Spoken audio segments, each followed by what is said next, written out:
Hello, hello.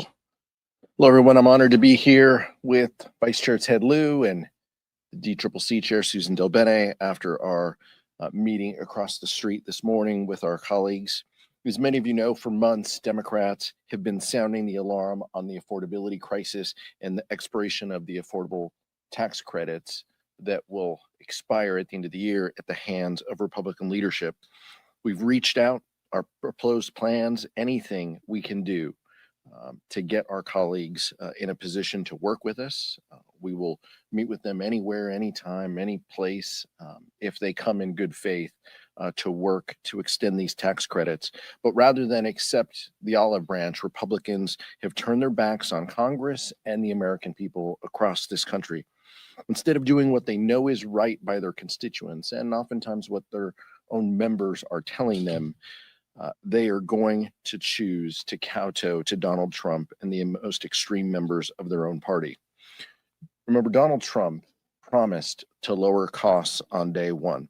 Hardworking families have been pleading for Republicans to do just that and to keep his promise. But instead of offering real solutions and working with us to achieve lower costs, congressional Republicans are putting on a show this week.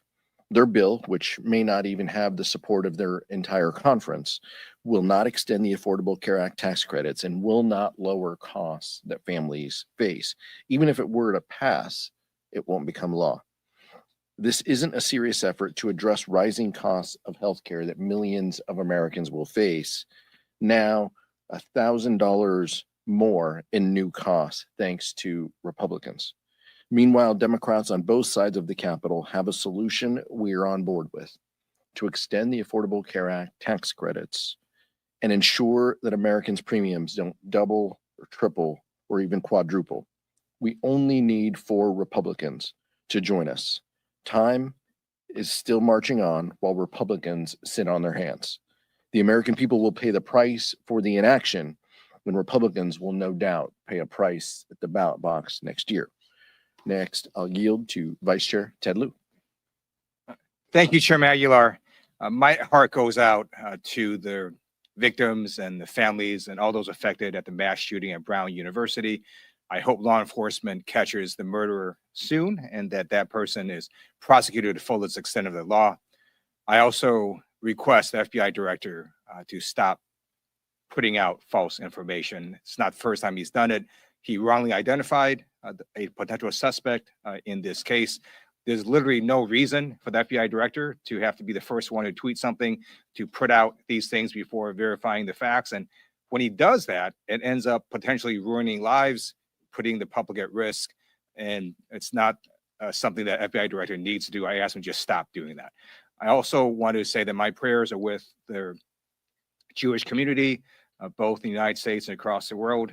The heinous attack in Australia was completely devastating. No one should ever be targeted because of their religious beliefs, especially when they're practicing those religious beliefs. And anti-Semitism, both in the US and around the world, has continued to grow. And we need to do more to stamp this form of discrimination out, one of the oldest in humankind.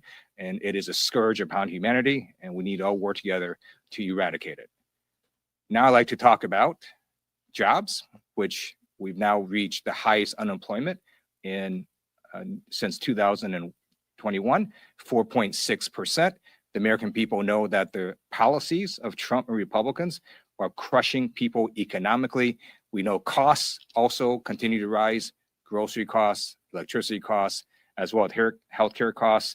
And Republicans have had an entire year to fix the healthcare system. They knew that the ACA subsidies were expiring and they've done nothing about it. And this week, they still don't have a plan to restore the subsidies for the ACA. Democrats have a discharge petition. 214 members have signed it. We just need 4 Republicans to sign this discharge petition, and we can stop these premium rates from increasing for people on the ACA.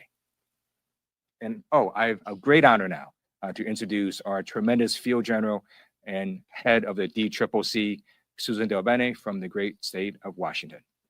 Thanks, Ted. Good morning, everyone. Thanks to Chairman Aguilar and our Vice Chair, Ted Lieu, for inviting me today.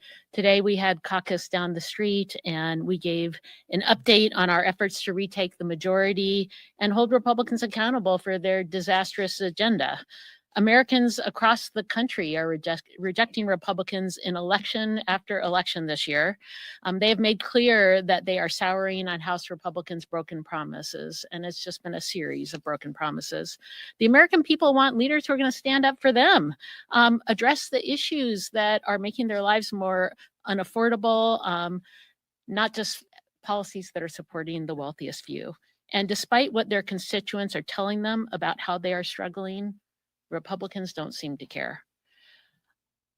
They're avoiding people back home. They're not meeting with their constituents because they're scared, and they don't want to hear the truth about how their policies are hurting working families. Well, no matter how hard they try to avoid hearing about it, there's no denying the facts that we've seen on the ground. Americans are literally paying a higher price for the GOP's failed agenda. Working families are being squeezed by rising grocery costs from tariffs. We're seeing monthly utility bills jump higher. Healthcare costs are going up, and premiums are poised to skyrocket for millions of people next year. The so-called health package that they're putting on the floor this week will do nothing to address the Republican healthcare crisis that they've created. Premiums will go up, millions will be priced out of their coverage, and those who can still afford it will get less while paying more. Republicans are ignoring the pain we're seeing across the country for everyday Americans, and make no mistake, it is going to cost them the majority. House Republicans and Donald Trump know they can't win on the issues, so they've turned to rigging the midterms instead in their desperate attempt to stay in power. But this cynical gambit by them isn't working either, and the American people hate what Republicans are trying to do. From California to Missouri, just last week in Indiana, people are fighting back against the Republican scheme to rig the midterm elections. And on issue after issue, we are seeing the American people sour on Republicans, rejecting their price hike policies and showing that they are ready for change, for people who will stand up for them. House Democrats are fighting every day to win back the majority across the country. It's why we expanded our map of offensive opportunities last week. We are absolutely on the offense, and we expect to continue to look at opportunities to win races across the country. So simply put, we have incredible candidates. We are with the American people, have a strong message. Public sentiment is on our side, and next year we will take back the majority in the House. Thank you. I'll turn it back to the chairman. Questions? Nick? You guys don't get a deal by the time the closes. Do you think the open enrollment deadline is there a narrower compromise? Well, these are all items that we can legislate, right? We can write into legislation that we are going to reopen enrollment. That's what we would seek to accomplish with any legislative vehicle done at this point. We want to provide relief to the rising costs that these premium increases will mean to the American people. Many people haven't signed up for their health care because of those skyrocketing costs. So we want to give them an opportunity to join again. We want to make it clear for them that these costs shouldn't go up. We want to make it clear for them that $1,000 increases, are not what we should be doing. And so that's our focus and our goal, and we're prepared to meet with Republicans, talk with them in good faith if this is genuinely what they want to accomplish. Michael? You mentioned that until that Republican will not make it into law even if it passes the House. Some of your Republican colleagues say the same thing about the Jeffrey discharge petition, that even if you got 4 Republicans, it did not get the 3-year extension, didn't get 60 votes in the Senate last week. What's your response to that criticism? And then I have a question for Chair. Yeah, I'll let each of my colleagues also answer this one, because I think I think it's yet to be seen whether this can become law or not. You mentioned it didn't have 60 votes in the Senate, but it had a handful of Republicans, right? So let's talk with those Republicans. Let's talk with others. We only need a handful more over in the Senate for the 3 years to become law. So let's find 4 willing to engage and sign this discharge petition, and then work on what we need to do to get a handful others in the Senate to come on board. But this is the closest path that we have in front of us. Other discharge petitions, 40, 50 signatures, that's fine. But this one we need 4. So let's see what we have here. Republicans, are serious about this, then they can sign our discharge petition and work with us in good faith. Seems like a reasonable place to land, given that their own leadership won't give them the time of day. We're happy to meet with them and talk with them about how we avoid increases to premiums that people have across the country. Vice Chair. I'm good. And, You're going to ask another question. Yeah, too. sure. You mentioned that Go ahead, Susan. last week. I'm curious if the pending Supreme Court Section 2 decision on the voting rights case have you made any contingencies for if the Supreme Court does end up overturning Section 2? How does that impact the map, given that you make those offensive expansions? We're going to continue to stay updated on what happens with maps. Clearly, there are ongoing efforts. Republicans are looking at places like Florida, for example. So we're going to continue to update our map based on any changes that take place. And we will see what the Supreme Court decides. We'll still awaiting that decision, and how soon that will be or how late that will be will help us understand what impact it might have. But we understand we could hear any time on that, and we will wait to hear what the Supreme Court has to say. You mentioned the other discharge positions, in paper, but those are closer to what the Republicans in the Senate have been talking about in their meetings yesterday and even after voting. Is there any chance that those move forward at all? Could the Democrats get behind that to try and put the ball in the Senate's court? I don't speak Senate. I don't know what the Senate's working on. I've said that before, but what I said was, and I want to be very clear, House Democrats will engage with Republicans if they meet with us in good faith, if it extends the premium tax credits and saves money for the American people. That is our focus. The focus of the Affordable Care Act was to make sure that people weren't uninsured. At the time, we had 46 million people uninsured. We've got 20 million people uninsured now. The Affordable Care Act did that. Speaker Johnson might want to rewrite history, but the Affordable Care Act did that. These premium tax credits did that. Expansion of Medicaid did that.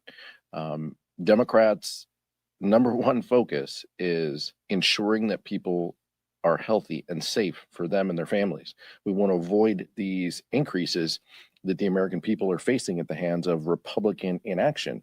And we're willing to meet with Republicans and our colleagues. We continue to be open and have conversations with our colleagues about what the path forward is. What we're saying is this is the fastest and soonest path. 4 signatures, let's push it on the floor. Speaker Johnson, just like he did with the Epstein petition, could choose to put this on the floor once it has 218 signatures. He could do this. He is choosing not to. But that inaction is exactly what the American people see is wrong with Washington, D.C. and wrong with Republicans. The Republicans have a position on their health bill around cost sharing reductions that includes language around how states whose health plans cover abortion will be excluded from this health funding. 13 states currently require insurance, including the ACA, to cover abortion. California and Washington are 2 of those.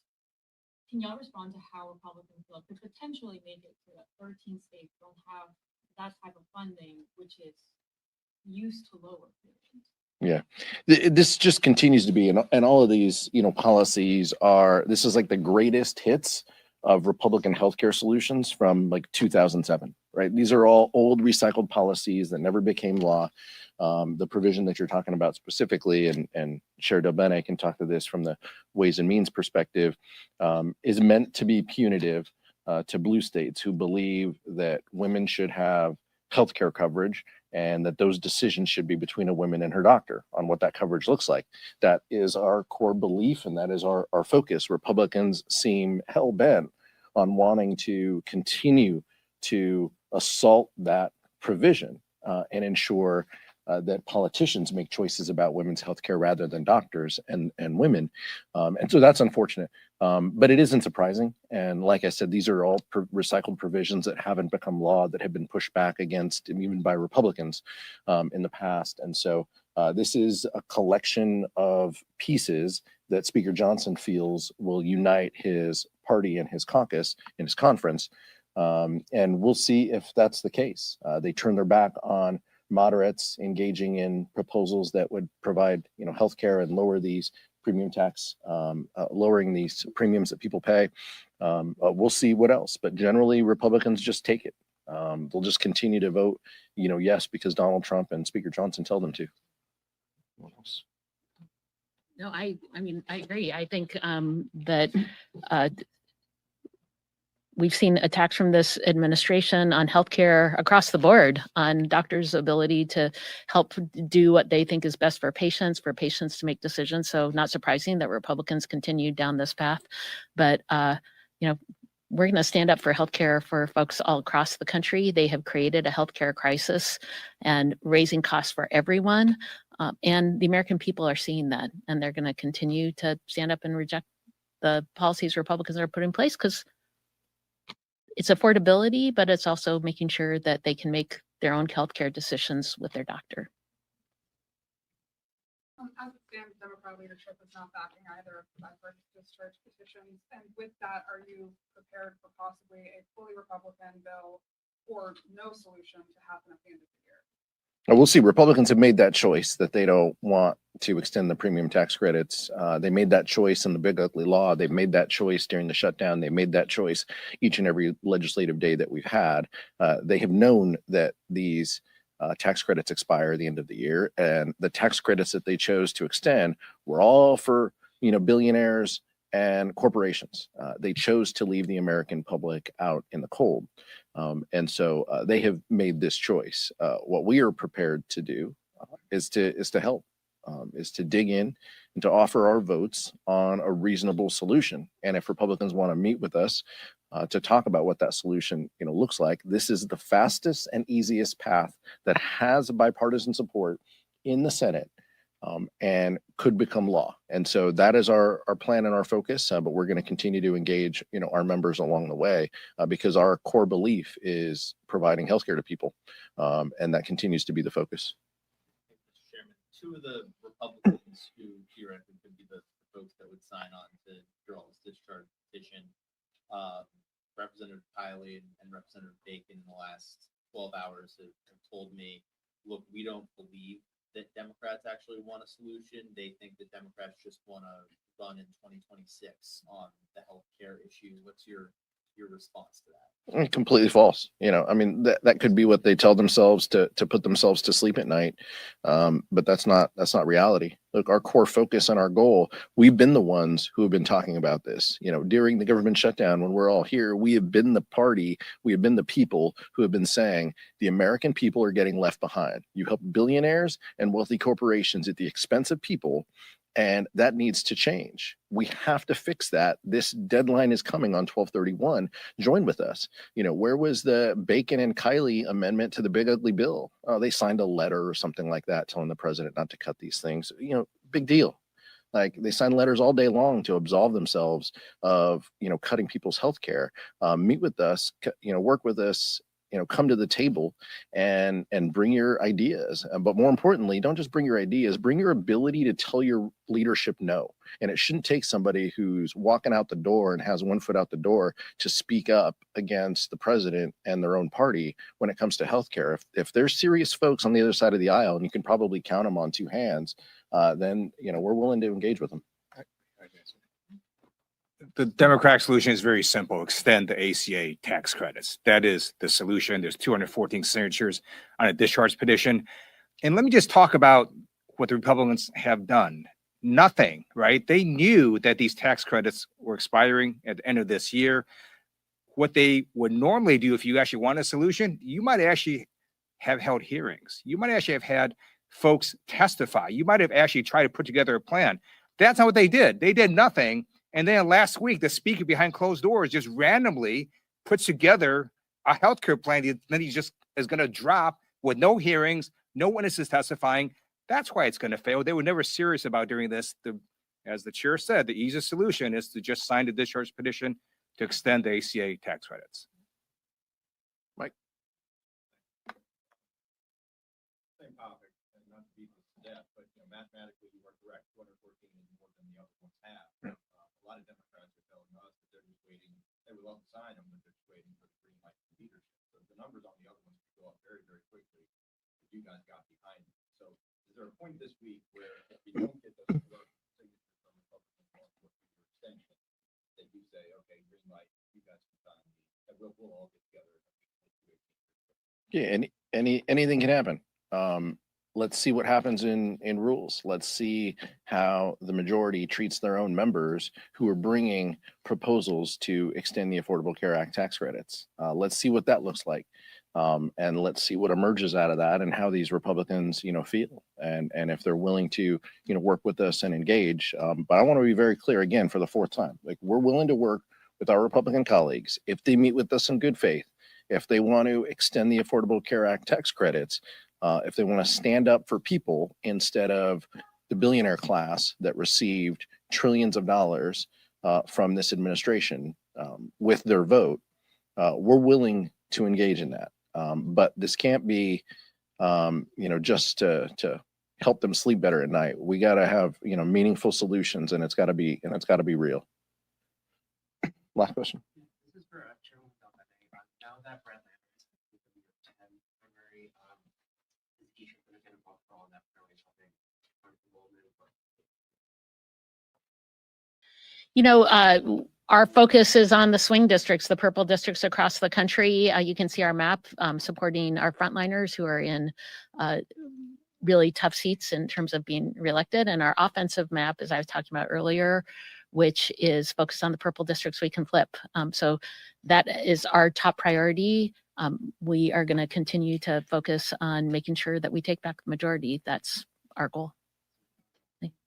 But we have, from the Democratic caucus broadly, we have folks across our caucus who will be supporting our colleagues to make sure that they have strong elections too. Our focus, the D-TRIP in particular, is on the purple districts.